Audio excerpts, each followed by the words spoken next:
Hoy, nandito na ako. Napagluto ko na ba ng pagkain? Wala pa rin pagkain. Bah, ayos din itong kaibigan ni Makoy ah. Hoy! Gising ka nga dyan. Bah, anong oras na? Natutulog ka pa rin? Ba kung ganyan ka ng ganyan, muwi ka na lang sa inyo. Hindi pa pwede yung ganyang ginagawa mo dito sa bahay namin ha, patamad-tamad. Pasensya na po kayo, kuya. Napagod po kasi ako eh. Ano? Napagod ka? Eh nung umalis ako, nakahiga ka pa dyan. Pagbalik ko, nakahiga ka pa rin. Saan ka naman napagod nun? Sa basketball po. Pira talaga. Ay, nako.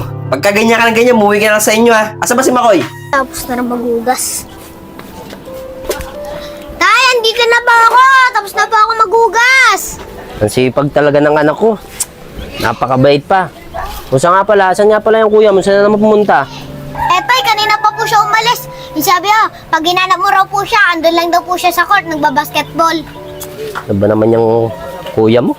Hindi mo lang makatulong dito sa bahay. Puro basketball ang inaatupag. Tay, huwag niyo na po tayo pagalitan si kuya. Kayang-kaya ko naman po yung mga gawain bahay dyan. O sige, Jipoy. Pagdating ng kuya mo, sabi mo magsaing na. Ako ipapasok na sa trabaho. Sige na. O Yang, andyan ka na pala. Ayos ah. Ano, pagkagising, pupunta basketballan? Wala ka man lang ginagawa dito sa bahay.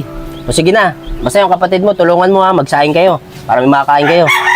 Wala naman sa'yo magaling, tay eh. Lagi naman si Jepoy eh. Talaga. Itong kapatid mo kasi may pakinabang. Eh ikaw, wala ka nang ginawa kundi magbasketball. O sige na, papasok na ako sa trabaho. Kayo nang bahala dyan. Kuya, huwag niyo na pang intindihin si tatay. Mainit lang po ulo nun. Ikaw kasi, pabida kay tatay eh. Kaya lagi ako napapagalitan eh.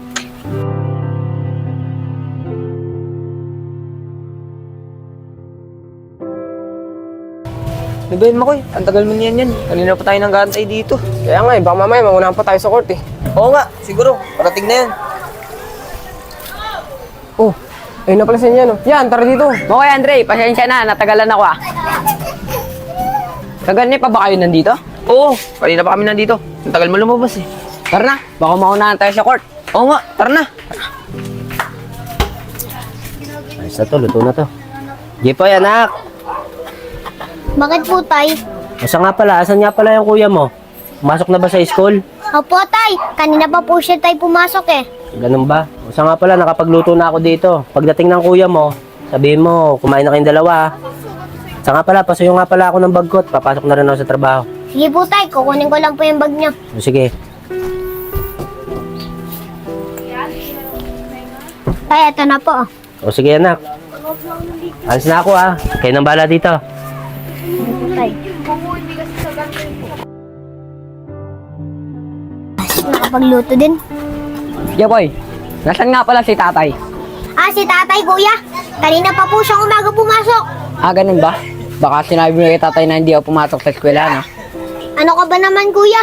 Siyempre, hindi ko sinabi kay tatay na hindi ka pumasok. Good, tama yung ginawa mo, Jepoy. Hindi mo ako sinumbong kay tatay.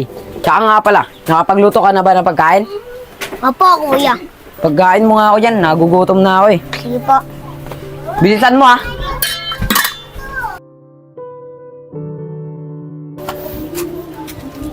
Kuya, diyan ka na po pala. Luto na po yung ulam natin diyan. Kumain ka na lang po. Ganun ba?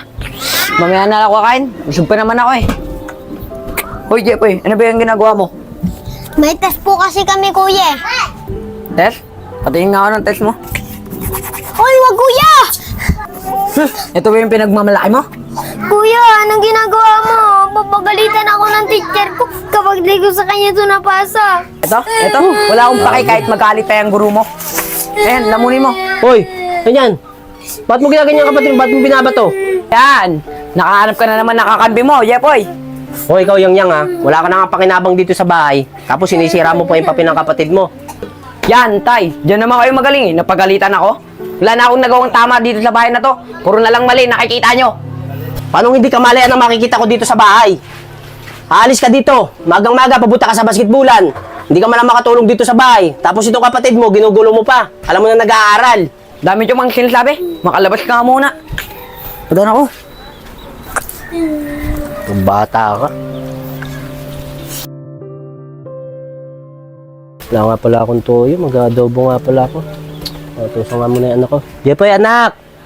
Jepoy! Tay, bakit po? Jepoy, bili mo nga muna akong tuyot. Magluluto lang ako ng adobong manok. Ganun po ba, tay? Asan po tayo pambili? O anak, ito pambili ha. Bilisan mo.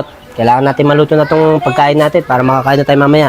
Sige po, tay. O, sige, mag-iingat ka ha. Uy, bola. Jeboy, oh. Mukhang bibili. Tara, kuha na natin ng pera. Oo nga, para may pang-merienda tayo. Tara. Oo nga. Uy, teka lang, Jeboy. Ang dami mong pera. Oo nga, ang dami mong pera. Sabi na yan. Akin na yan. Hindi pwede. Akin to. Ano? Hindi mo bibigay? Gusto mo pa masaktan? Oo nga, gusto mo pa masaktan? Hindi nga pwede. Hindi naman sa inyo to ayaw magbigay Bibigay mo ba kung gusto mo saktan? Bola, tara, bugbugin na natin to. Tara, bugbugin mo na. Hoy, awat! Hoy, kayong dalawa, ba't nyo ginugulpi kapatid ko Umalis lang nga kayo, baka kayo pa magulpi ko. Ayun. Hoy, Jepoy. Hoy, tumayo ka nga dyan. Kaya mo ba? Tara, uwi na lang tayo, tara. Ano ba naman yan si Jepoy?